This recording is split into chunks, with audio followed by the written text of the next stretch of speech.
Sobat Espos, bagaimana kabarnya? Kembali bersama saya Senja Kurnia dan kali ini kita ada di Ngobrol Santai bareng BPJS Kesehatan Cabang Surakarta. Kita akan membahas satu tema penting kali ini seputar alur pelayanan pada program JKN. Wah, siapa nih yang masih bingung bagaimana sih sebenarnya alur pada program JKN? Kemudian ada ketentuan-ketentuan apa saja di dalamnya? Nah, kali ini kami sudah bersama dengan narasumber, ada Ibu Fatma Kurniawati selaku Kepala Bagian Penjaminan Mutu dan juga Utilisasi BPJS Kesehatan Cabang Surakarta. Kita akan sapa dulu. Pagi Ibu Fatma. Selamat pagi Mbak Senja. Sehat Ibu? Alhamdulillah sehat. Ya. Oke. Nah ini Ibu, tema ini kan jadi satu hal yang penting sekali untuk Sobat Espos ketahui ataupun peserta layanan ketahui ini ya. Tapi sebelumnya kita kenalan dulu Bu sama Sobat Espos ya. Bu Fatma ini sebagai Kepala Bagian Penjaminan Mutu dan juga Utilisasi BPJS Kesehatan Cabang Surakarta. Sebenarnya perannya seperti apa nih Bu? Matur nuwun Mbak Senja. Selamat pagi Sobat Expos ya, Sugeng Nginjam. Saya jadi di bagian penjaminan manfaat dan utilisasi. Nah, ini terkait dengan segala hal ya yang terkait dengan program JKN, yakni mulai dari apa saja yang dijamin di dalam program JKN dan sampai dengan proses pemanfaatannya. Jadi sampai bagaimana proses layanan itu diberikan di fasilitas kesehatan, kemudian sesudah layanan diberikan oleh fasilitas kesehatan, tentu ada biaya pelayanan kesehatan yang timbul di sana.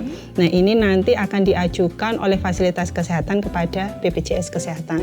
Karena memang dengan skema JKN ini berbeda ya, seperti yang kita ketahui dalam program JKN ini berbeda dengan asuransi komersial, yang mana kalau asuransi komersial pengajuan klaimnya itu ke asuransi komersialnya. Nah, sedangkan di program JKN, nah ini untuk pembiayaannya atau klaimnya ini nanti akan diajukan oleh Vaskes yang bekerja sama. Jadi peserta ini tinggal datang ya, dilayani, kemudian sesudahnya untuk terkait dengan mekanisme biaya layanan kesehatan yang dikeluarkan itu nanti yang mengajukan dari fasilitas kesehatan.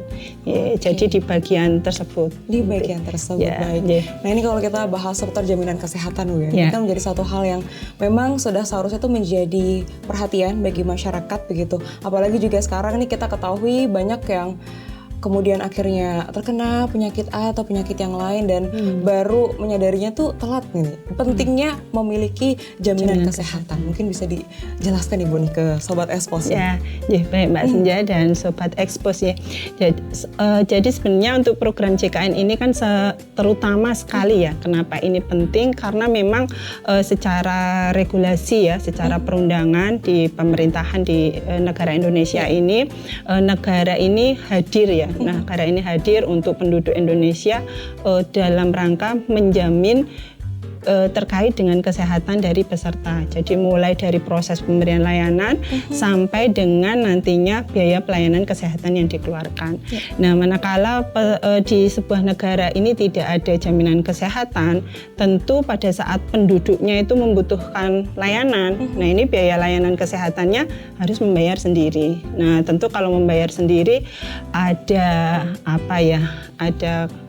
ada timbul, ini juga akan berdampak mungkin dari sisi perekonomian dari sisi penduduk, karena tentu harus menyisihkan dengan biaya pelayanan kesehatan yang setiap tahun ini semakin meningkat. Nah, dia harus melakukan pembayaran sendiri ya, namanya out of pocket. Nah, sedangkan kalau dengan JKN ini tentu dengan adanya pembayaran iuran secara rutin setiap bulan. Nah, ini yang bisa jadi ya, itu iurannya ini tidak sebesar dengan biaya pelayanan kesehatan yang dikeluarkan. Jadi misal contoh sebulan ini mengeluarkan biaya 150.000, tapi bisa untuk menanggung pembiayaan layanan kesehatan sampai dengan puluhan juta, belasan juta, puluhan juta. Jadi tentu program ini sangat penting ya, dan di dalam 10 tahun sudah berjalan. Nah, ini tentu juga harapannya sudah memberikan manfaat bagi seluruh penduduk Indonesia. Seperti itu. Sebagai langkah preventif gitu ya Bu ya, dan meringankan juga nih bagi masyarakat gitu ya. Oke, nah tadi Bu Fatma sampaikan sudah 10 tahun, karena ini sudah dari Januari 2014. Tentu sudah banyak sekali yang dilakukan gitu, karena memang BPJS sendiri kan sebagai kepanjangan tangan dari pemerintah ya Bu. Seperti apa sih Bu 10 tahun berlalu? 10 tahun berlalu ya. Jadi di dalam pelaksanaan ini tentu karena program JKN ya tadi kita sampaikan di awal itu dibentuk ya berdasarkan regulasi perundang-undangan. Nah di rentang 10 tahun itu tentu ada perubahan-perubahan ya terkait dengan tadi kebijakan-kebijakan ataupun mungkin adanya prosedur-prosedur layanan yang berjalan. Nah di dalam 10 tahun berjalan ini sudah, kalau kita melihat ya dari sisi kepesertaannya sudah semakin meningkat jumlah pesertanya. Sedangkan kalau kita melihat dari ketersediaan fasilitas kesehatan yang bekerja sama itu setiap tahun pun juga semakin meningkat. Baik itu di Vaskes tingkat pertama ataupun di Vaskes tingkat lanjut. Vaskes ini fasilitas kesehatan ya. Apakah itu ada puskesmas, dokter perorangan ataupun rumah sakit. Nah setiap tahunnya ini semakin meningkat. Nah besar harapannya tentu dengan adanya peningkatan jumlah fasilitas kesehatan ini bisa meningkatkan akses layanan. Jadi yang awalnya di daerah sini kok belum ada rumah sakitnya atau belum ada dokter keluarganya. Nah setiap tahun ini akan dilakukan proses melihat ya kebutuhan di daerah tersebut apakah dibutuhkan atau tidak. Nah harapannya dengan tadi penambahan tadi juga bisa mendekatkan akses sehingga peserta JKN ini tidak kesulitan ya pada saat membutuhkan layanan kesehatan tersebut.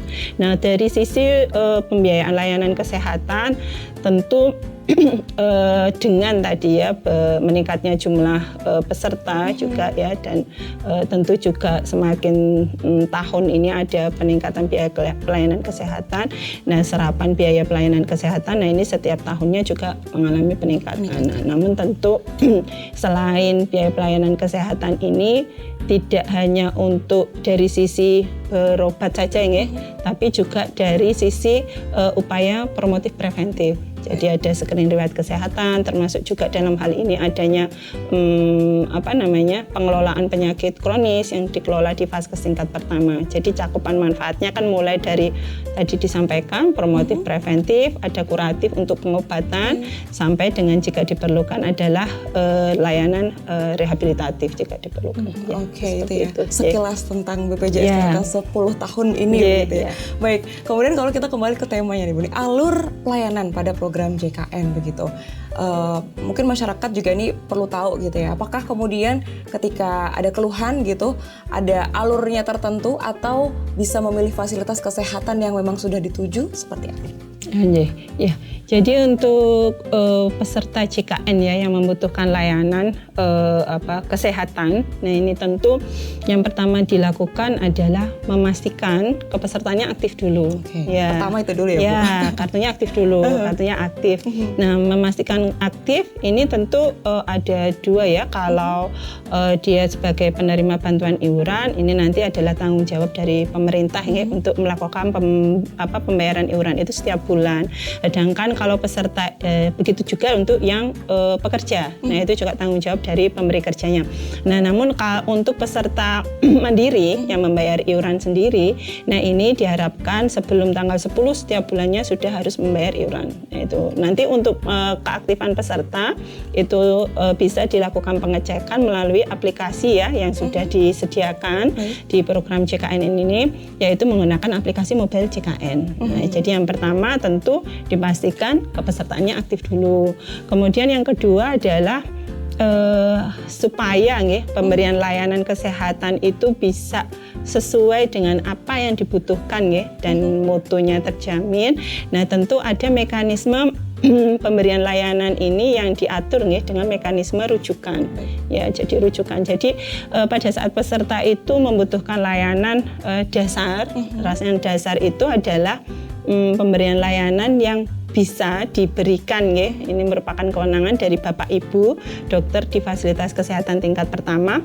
Nah ini Maka peserta jika yang diperlukan adalah layanan dasar, maka aksesnya adalah di fasilitas kesehatan tingkat pertama. Ya, jadi apakah dokter praktik perorangan di tempat Bapak Ibu terdaftar, kemudian yang kedua apakah di klinik ataukah itu di puskesmas. Nah, kemudian tadi yang selanjutnya pada saat memerlukan tata laksana yang lebih lanjut gitu. Nah, ini perlu penanganan dokter spesialis atau memerlukan penata laksanaan spesialistik, membutuhkan pemeriksaan penunjang tertentu ngaten ya. Nah, itu nanti akan dilakukan assessment-nya apa ya? Pemeriksaan ya dari Bapak Ibu di Vaskes tingkat pertama yang nanti akan menentukan ternyata peserta ini membutuhkan layanan di rumah sakit sehingga nanti akan dilakukan proses rujukan. Ya, jadi untuk tadi ditanyakan apakah bisa memilih rumah sakit atau seperti apa. Nah, yang bisa dipilih itu nggih sobat Espos ya, itu adalah fasilitas kesehatan tingkat pertamanya. Ya, jadi fasilitas tingkat pertama itu bisa dipilih, sedangkan nanti untuk kebutuhan layanan di rumah sakit nanti akan ditentukan dari fasilitas kesehatan tingkat pertama yang melakukan rujukan. Nah, sehingga karena nanti kan yang Bapak membutuhkan penanganan dokter spesialis apa dengan alat yang mana, nah itu nanti dari Bapak Ibu di Vaskes tingkat pertama. Seperti itu. Karena memang banyak istilahnya tuh kayak di Vaskes pertama minta rujukan gitu ya Bu Fatma ya. Padahal tadi ada screening terlebih dahulu apakah memang bisa ditangani di Vaskes tingkat pertama. Oke, kemudian nah ini kalau misalkan dalam kondisi darurat nih. Misalnya mungkin tengah malam atau dini hari di mana Vaskes pertama nih tidak beroperasi begitu, seperti apa Bu untuk alur program JKN sendiri? Matur nuwun. Jadi tadi yang kami sampaikan itu terkait dengan kebutuhan yang tidak gawat darurat ngaten ya. Nah, sebenarnya di program JKN, nah ini ada pengaturan terkait dengan manfaat yang dijamin dan tidak dijamin. Jadi untuk manfaat yang dijamin ini tentu sesuai kebutuhannya ya, indikasi medis dan sesuai dengan standar layan. Nah, untuk kasus gawat darurat tadi disampaikan, ini untuk kasus gawat darurat itu adalah kasus yang jika tidak ditangani itu akan berdampak pada kecacatan ataupun membahayakan nyawa. Jadi nanti terlepas kalau misalnya saya sakit batuk pilek di malam hari, boleh nggak saya langsung ke IGD? Nah, itu kami tidak masuk di coverage manfaatnya. Harapannya adalah Vaskes tingkat pertama yang buka 24 jam. Nah, ini sebenarnya dimungkinkan juga bisa memberikan layanan telekonsultasi ya kepada peserta, yang mana ini juga terdapat di mobile JKN. Jadi sebenarnya peserta itu manakala mungkin dokter praktik saya kok sudah tutup, nah itu dimungkinkan untuk langsung berkontak kepada dokter di Vaskes tingkat pertama tersebut. Karena memang kasus tersebut bukan kasus gawat darurat ya, sehingga kalau aksesnya langsung ke IGD tidak masuk coverage atau manfaat dari program JKN. Nah, kalau untuk kasus gawat darurat itu tadi dengan kriteria tadi ya, kalau tidak ditangani itu sampai timbul kecacatan atau membahayakan nyawa. Nah, itu bisa mengakses ke layanan IGD, unit gawat darurat, apakah itu dari klinik ya ataupun puskesmas yang buka 24 jam atau di rumah sakit. Namun kriteria tadi yang akan menentukan adalah dari dokter yang melakukan pemeriksaan. Nah, tadi kalau terlepas tadi disampaikan kalau malam hari tiba-tiba batuk atau gimana gitu. Nah, itu sebenarnya bukan kasus yang emergensi, sehingga sebenarnya bisa mengkonsultasikan kepada dokter ya, di mana peserta ini terdaftar. Itu seperti itu. Nah, tadi misalkan kondisinya darurat begitu Bu Fatma. Apakah kemudian bisa memilih rumah sakit yang dalam jangkauan dari Vaskes pertamanya? Kalau kondisi gawat darurat ini tentu yang akan dipilih adalah rumah sakit yang paling terdekat gitu ya. Atau mungkin jika kondisinya paling biasanya yang paling terlintas itu kan di benak ya, mungkin kalau ini gawat darurat itu langsung adalah akses di Vaskes yang terdekatnya. Ya, itu seperti itu bisa ya. Kemudian nah ini nih mungkin yang banyak juga masih bingung nih sobat Espos ataupun masyarakat ya. Ini kalau misalkan kita lagi di luar kota gitu Bu Fatma nih. Padahal nih Vaskes tingkat pertama kita kan bukan di daerah tersebut. Seperti apa sih ketika mau menggunakan fasilitas dari program JKN ini? Jadi Bapak Ibu teman-teman ya, Sobat Expos. Jadi kalau ternyata sedang mungkin liburan ya, ternyata liburan di tempat saudara di luar kota, ternyata kok tiba-tiba sakit gitu. Nah ini bagaimana? Jadi di luar lingkup ya, area di mana peserta Vaskes terdaftarnya tadi, maka peserta JKN ini dimungkinkan untuk berobat di fasilitas kesehatan tingkat pertama terdekat di mana beliau berada. Jadi misalnya dari Solo ke Malang gitu ya.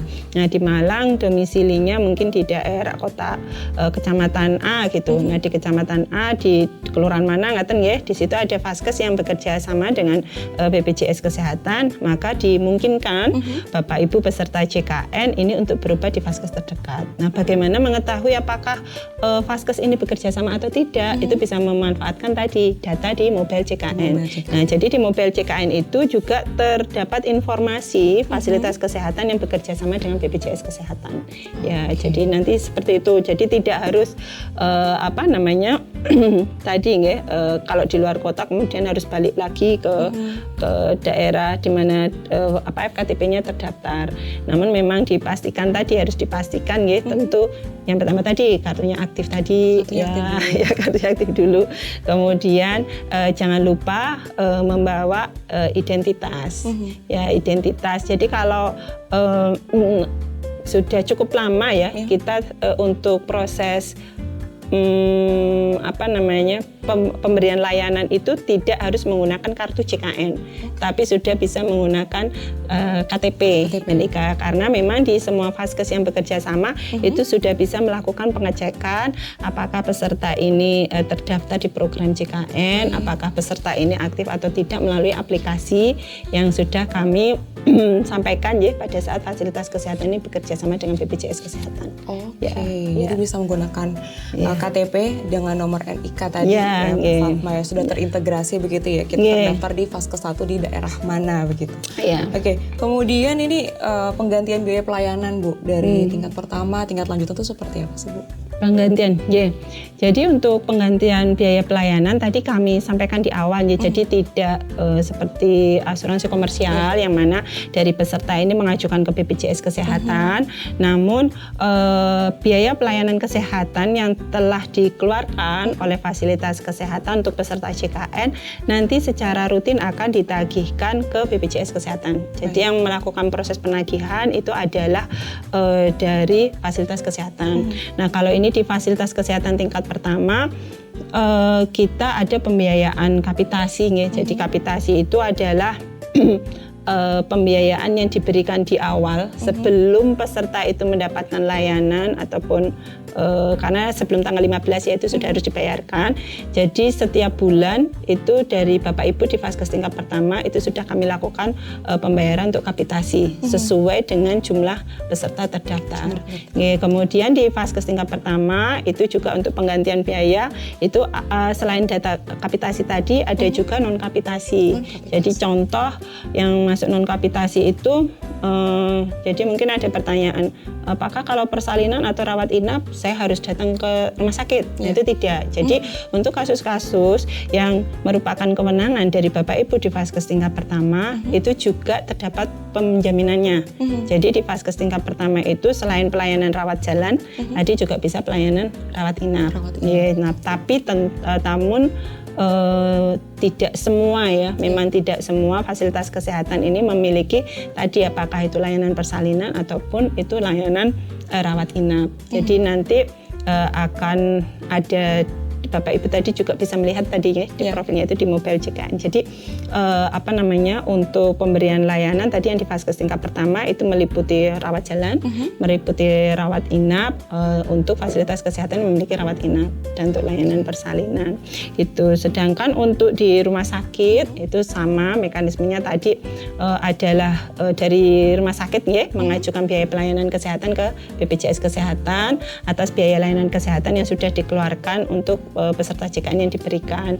Nah, namun kalau di rumah sakit berbeda tadi, kalau yang di vaskes tingkat pertama itu kapitasi, non kapitasi, tapi kalau di rumah sakit ini kita menggunakan sesuai regulasi ya, itu menggunakan pembiayaan CBJs. Nah, itu juga akan ditagihkan oleh rumah sakit itu setiap bulannya.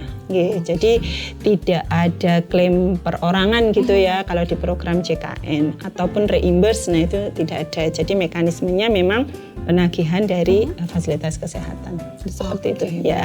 Nah ini nih ke pertanyaan yang banyak yang pengen tahu juga nih Bu Fatma ya, mana saja layanan yang tercover dan yang tidak tercover nih dari program JKN? Ya jadi Sobat Expos, jadi sebenarnya informasi ini sebenarnya bisa diketahui di kanal-kanal informasi di BPJS Kesehatan. Itu ada bisa melalui website, dan ini pun di Mobile JKN juga ada. Ya, jadi manfaat dari Mobile JKN ini cukup banyak, bisa mengetahui tadi vaskes terdaftarnya, manfaat yang dijamin atau manfaat yang tidak dijamin itu di dalam Mobile JKN ada, di website pun ada. Nah, tadi tentu program JKN ini kan dibentuk ya ini dengan adanya perundangan. Nah, tentu untuk manfaat dan manfaat dijamin dan tidak dijamin ini juga mengacu pada regulasi yang ada. Nah, saat ini memang regulasi yang digunakan untuk penjaminan ya program JKN itu di Perpres 82 tahun 2018. Nah, kalau untuk manfaat yang dijamin secara umum tadi kita sampaikan di awal bahwa ini adalah sesuai dengan kebutuhannya, indikasi medis, dan sesuai dengan standar layanan. Nah, kenapa ada standar layanan? Harapannya untuk pemberian layanan peserta JKN ini adalah layanan yang bermutu, jadi harus ada standarnya, indikasi medis dan ada standar layanannya. Kemudian untuk manfaat yang tidak dijamin sama, ini juga diatur tadi di Perpres 82 tahun 2018. Bapak Ibu nanti bisa mencermati nanti di dalam perundangan dimaksud. Nah, ini tentu adalah yang pertama adalah layanan yang tidak sesuai dengan prosedur. Ya, atau tadi atas keinginan sendiri gitu ya, APS atas permintaan sendiri minta rujukan. Nah, itu juga masuk pada manfaat yang tidak dijamin. Karena apa? Karena tadi indikasi medis, kebutuhan layanan dasar, nah itu bisa ditangani di vaskes tingkat pertama. Nah, itu jadi harus mengikuti prosedur layanan yang pertama.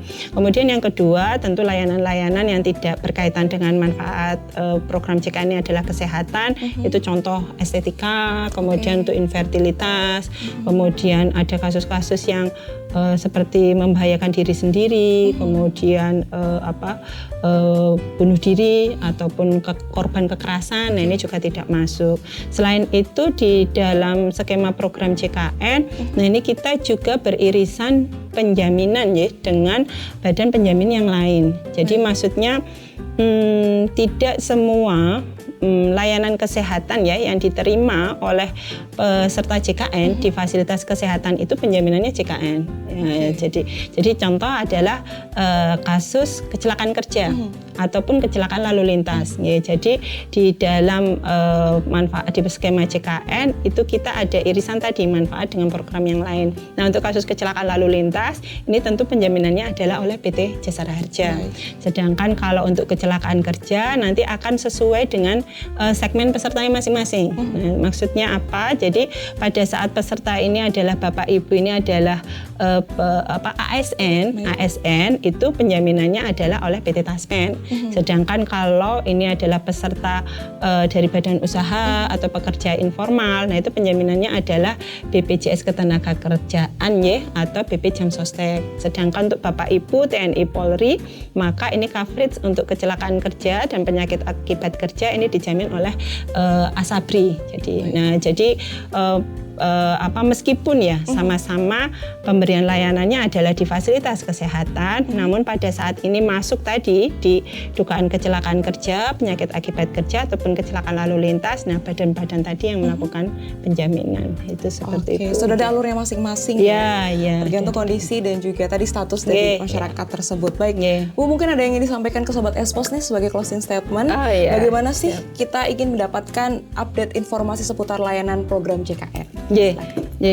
Jadi Bapak Ibu, teman-teman Sobat Expos untuk informasi terkait dengan program JKN, Bapak Ibu ini bisa mengakses tentunya di kanal resmi dari BPJS Kesehatan. Yang pertama bisa melalui website BPJS Kesehatan, kemudian yang kedua tadi mobile JKN yang ini tentu akan sangat mudah diakses karena kalau butuh apa-apa tinggal langsung buka HP-nya ya, nanti bisa mendownload melalui aplikasi Play Store.